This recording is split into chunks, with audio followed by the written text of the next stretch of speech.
Welcome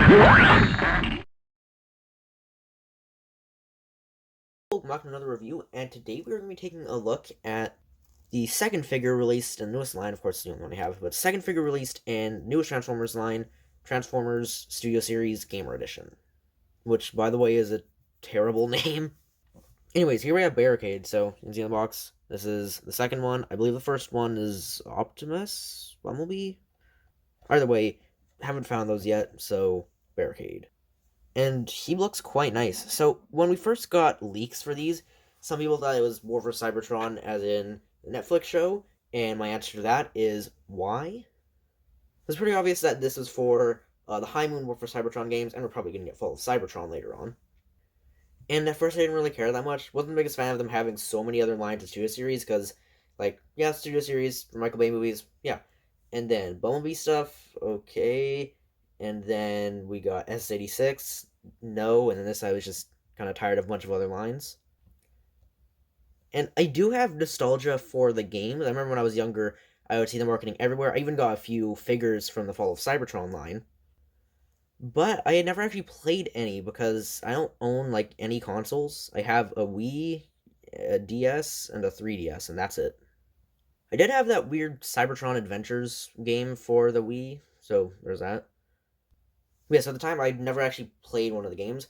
Until recently, I realized that even though they're not on sale on Steam anymore or anywhere, which sucks, there are other methods to obtaining them.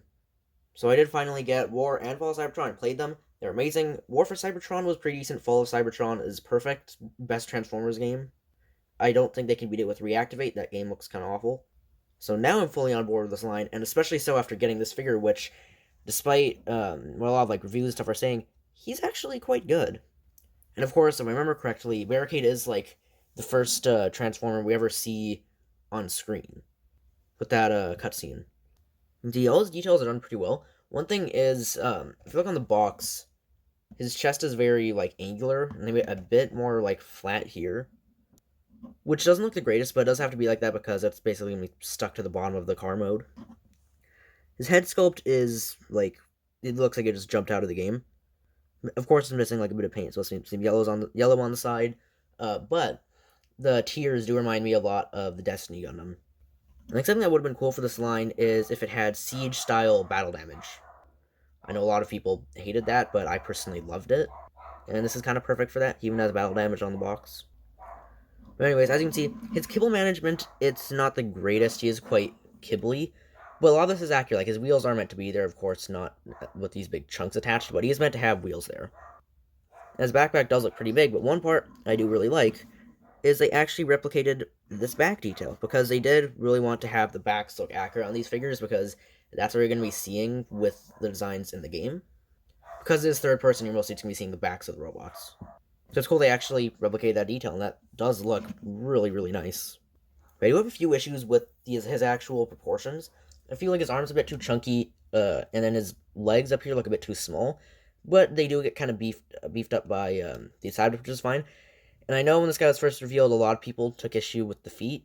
They honestly look fine to me. They don't look that bad. I didn't even notice something was wrong with them until someone pointed it out. Yes, they're a bit too long, but it looks fine. The real issue I have with the feet is... Come on. There we go. Yep. He is super back heavy because for some reason he does not have heels at all. Like this kibble here, this panel, it's like a millimeter too short to actually act as a heel. So he falls back a lot, but this can be rectified by just slightly rotating the feet forwards. And there you go. So it's not too big of an issue, but it can get a tad bit annoying. The color scheme, of course, does look really nice in this guy, and he does somewhat look like he did just jump out of the game. There are definitely some differences in proportions and everything. I put up image of the box. You can see his design is definitely altered to work as a toy. But overall, I still do think he looks really, really nice. Although, I do have to take issue with these hands. First of all, they look kind of awkward. I usually like when they try to do hands that are like open but can still hold things. But the way they're posed here, I'm just not the biggest fan of. And due to this little panel here, he can't fully rotate his wrists inwards. They're always tilted outwards like that, which would be an issue if he had a handheld weapon. but because these are the Cybertron games, he does not. Well, I'm pretty sure he was meant to have a melee weapon in the game. I'm not sure why I didn't include that, but anyways, what was going to be was a cool segue, which I ruined, into the accessories. You guys want here? This is awesome. So you get his rifle. I don't remember what kind of rifle this was in the game. I'd go replay some missions as Barricade, but I may or may not have accidentally deleted all my progress on War for Cybertron. I'm too lazy to get it back. Anyways, this gun is sculpted pretty nicely. You can see just nice little rifle. And fun fact, on that really iconic kind of like poster for War for Cybertron that's also the game's loading screen, the gun Optimus is using is actually Barricade's. Although from what I've seen, it's too small to work with Optimus, but again, I don't have the figure. But it's pretty cool this gun works.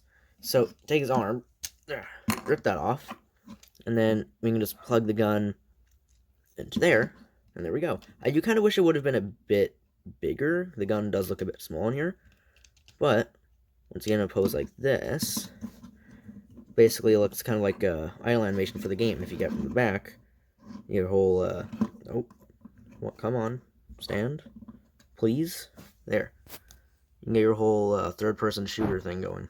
The cool part is this does play into the line-wide gimmick where all the weapons are interchangeable, because it was like that in the game. If you wanted Optimus Prime to use Starscream's Null Rays, you could have Optimus Prime use Starscream's Null Rays. Although, what I am hoping we get sometime is, like a release where, I guess it's just one of the generic, like, drones or something, and it includes just a ton of weapons. Basically, like a Red Cog. So I think that would be awesome, especially for Fall of Cybertron, where you could use those secondary heavy weapons. Okay, so this gun is pretty nice. That's one issue I have is, a lot of times when you're just trying to bend it up, it's not going to do when I'm actually trying to show it. But a lot of times when you're trying to bend his elbow, yeah, the gun just kind of falls off. That doesn't really happen with the arm, but it does with the gun, so just be careful of that, because that could probably also stress that peg, which thankfully, it is a very tight peg. I was scared when I first saw that it wouldn't go over the arm, you should just remove the arm. I was scared the peg would end up being really, really loose on that, but nope, it's fine. Yeah, so that's it for his accessories. So, if you play the game, you may be wondering, where's his melee weapon? And again, I haven't played his Barricade, but I'm pretty sure he did have a proper melee weapon, because all of them have some kind of melee attack. And sadly, he does not include one, and no, you cannot bring up the excuse of budget, because Bumblebee includes his little sword. Yeah, so I'm guessing they just put all that budget towards the figure itself for his size. Speaking of, let's get into some size comparisons. So just to show you how gigantic this figure is, here's what's considered, I guess, like a large Studio Series Deluxe class Hot Rod. Look at that. These are both the same price point. And just look at Barricade. He just has so much more mass, and once again, these are the same price. Barricade should actually be smaller, seeing as how he's more recent release, so his budget would have been maybe a tiny bit smaller. Here is, well, a leader class, but he's the size of a Voyager, so we'll choose him as a stand-in. And you can see Barricade is almost Voyager size. If you compare him to something like Studio Series 86 Ironhide, then, well, he is Voyager size. Here's some comparisons with some Fall of Cybertron Deluxes from the original toy line. We have Shockwave and Ultra Magnus, and you can see he's taller than they are. Here's the Fall of Cybertron Voyager Grimlock. For scale, next to a standard Generations Deluxe, here is, I believe it was Jackpot from the Golden Disc subline. And just for fun, here is Rise of the Beast Voyager Optimus. So yeah, this guy is huge for Deluxe. If you're getting fed up with Hasbro overpricing everything, Deluxes are now $36 in Canada, $37 in some places actually. This is a good one for you to get because he really feels worth it because he's huge. Anyways, now we're going to move on to probably the worst part of this figure, the articulation. So the cool thing about this is because he's so big, this does feel like it's an old Deluxe or something, right? The articulation reflects that. However, the price does not. Anyways, let's start. At the neck, we have a hinge. Let's look up and down. And then we do have a neck swivel in there, I think. But it is super tight. Like, I cannot comfortably move that. Yeah, I'm not going to try that. So, whenever I want him to be in a pose where he's looking around, I just use his waist swivel. Because that head's just... neck joint is way too tight. And as for his shoulders, around a ball joint, it gets you that much outwards. You can also swing them down for whatever reason. And then Move around the kibble on the back, however, does block that full rotation. We have bicep swivel, and then this. Yeah, Transformers, like even modern Transformers, they've never had the greatest articulation, like single jointed 90-degree bends for everything. Basically on the level of like an SD cross silhouette Gunpla. But this, yeah, that's not good. Even when you use the gun arm, you still get like about that same amount. So yeah, that part, really not happy. And like you could think that less articulation means less plastic for less joints, meaning they get to put that towards other parts. Nope. All those joints are still there. The only actual joint that's missing is just ankles, which we'll get to in a bit. But then what is cool is his wrists are on ball joints, so you do get that rotation. However, you cannot rotate them inwards fully. And like I showed earlier, we do have our waist swivel, and the hips get you that much forwards if you move them out to the side, that much backwards, get that much splits, and the knee bend, again, that's less than 90, that's not ideal. Then we do get forwards movement on the ankles, yay, and then no tilt. The feet are just sculpted, kind of tilt like that. So if you're nostalgic for the old days of deluxes, you basically get everything here besides that price. So yeah, his articulation is definitely his weakest aspect, and I'm not a fan. And it's not like it's an isolated case. Bumblebee, he lacks an ankle tilt. So I think he has all the other standard joints, but he does not have an ankle tilt. I remember seeing a video, I believe by TJ Omega, where he said that one of the things Hasbro could do to start making their figures cheaper again is start to remove articulation. And for the most part here, they haven't done that because, yes, he has less articulation, but the joints are still there if they just have less range of motion. With the ankles, we are starting to see that because Bumblebee's missing it, Barricade's missing it, and I'm just not a fan of that. I wish I could find some other joint to remove because ankles are like one of those crucial joints that you kind of need. I'd rather them use ball joint hips and remove the thigh swivels because you still get most of that movement from the ball joint. But anyways, now on something good again, the transformation. So this is actually pretty cool. So you start at the arms, so you bend them, and then open them up like that, and then this part's kind of weird. You'd think you just rotate the hand in, but no, you have to, the instructions tell you to just rotate it around. You might be able to put it in there normally. I don't think so, though. And then let's get that in there. You close that back up. So pretty simple, except for some reason you do have to rotate it because it's because of the tooling in there. There wouldn't be enough room for the rest of the hand. So, extra little step. So after you've done that, you can kind of just leave the arms there, and to make things easier, I'm going to untab the backpack and fold that out so we get more room. And now, for the legs, you flip up his clown shoes, even though they still don't look that bad, honestly. But anyways, you flip those up, you then can take these bits. Oh, and by the way, if in his robot mode, if you don't like the look of that massive kibble block, you can actually rotate this down to basically just transform that bit. And that does clean him up, and I do like that a bit more, I think. But it always slightly drives me crazy that it's mistransformed, and it is more accurate to the game to have them up there. So you can really do whatever you want. Yeah, so I show you, rotate these. Now you rotate them here, and then they also rotate up here, and they will tab into side bits. You can then connect the legs together, rotate around his waist, and you can do the RID 2015 Bumblebee thing, where this whole bit shifts up. I really like that transformation. I've seen videos of that Bumblebee, but I don't own it, so I'm happy to actually have a figure that does this transformation, because it's actually, like, pretty interesting. From here, you can take his arms, you want to rotate them around, like so, and then use those double joints we showed off earlier, and then articulation to shift them down. And then tabbing them in is kind of weird. You have to tab them into the side here, but there's also this thing you kind of hook the arm over, so you kind of have to just do that. And we'll do it on the other side. What I like to do is kind of curve the arm outwards or inwards a bit, so you can put it in like that, and then hook that in. And finally, once you undo the backpack, you unfold it and everything, you can bring it over, and then we'll kind of encapsulate his head. And then this bit's kind of weird. You kind of slide that under there, and then these two tabs will lock it all together. And there we go. A pretty nice, like, simple transformation.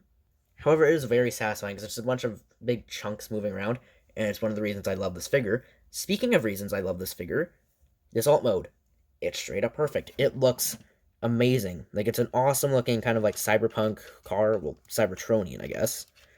And it just looks really cool. I like how the back of the feet actually becomes this grill on here, and the back of the torso even becomes this back area on the car. Just looks really, really nice. And it doesn't roll the grace on here, but if you have it on like a mouse pad or something, then it does roll pretty well. So if they actually did give this guy pinned wheels, he would probably roll amazingly.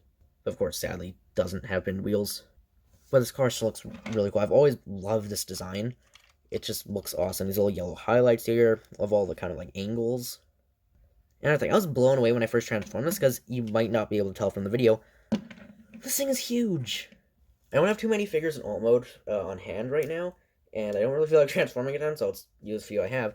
Here is GDO Springer. It's an old deluxe. Look at that. This thing is huge. It's a slab. It's a brick. It is actually, yep, it is the exact size of my phone. Here he is next to Studio Series 86 Ironhide, who is a Voyager. And just look at that. Here, so let me get his box. This is a standard deluxe size Transformers box. There it is. This is packaging. It looks really cool. Here is the figure. He is the exact, like, width of the box. That is insane. And remember, this is a deluxe, and it's heavy, too. His plastic is dense. It's like you really have to have this in hand just to feel how huge this thing is. Like, he feels a lot bigger in his alt mode than in robot mode, probably because it is just this one solid brick. It's just so compact, and I love this alt. This is my favorite Transformers alt mode I've gotten so far this year. It's just such a nice car mode. Like, it looks amazing, it feels amazing, and it's huge, and it's a deluxe. Oh, one thing I guess I should touch on now, I don't usually talk about these, but I should probably start, is he does come with a backdrop. It is pretty cool. It is from one of the missions, I believe, when we were searching for Dark Energon. And you can see, he doesn't even fit on the pedestal here. If you look at that from the side, like, half of the figure is on there. It's just huge. So that's it for my review of Studio Series Gamer Edition Barricade. And I love this figure. It's just so fun. And it looks awesome. The car mode is perfect. And even the weapon storage. It's one of those simple ones where you just slap it on the back. Even that looks cool. Like, it's just such a fun figure. And it is a deluxe. And it's huge. So it actually is one of the few modern Transformers I can say feels somewhat worth it. The only issue is the articulation. I don't really have a counter argument for that. It kind of sucks. But the rest of the figure kind of makes up for it because he's just so fun. Anyways, if you liked the video, give it a thumbs up. If you didn't, then don't. Bye.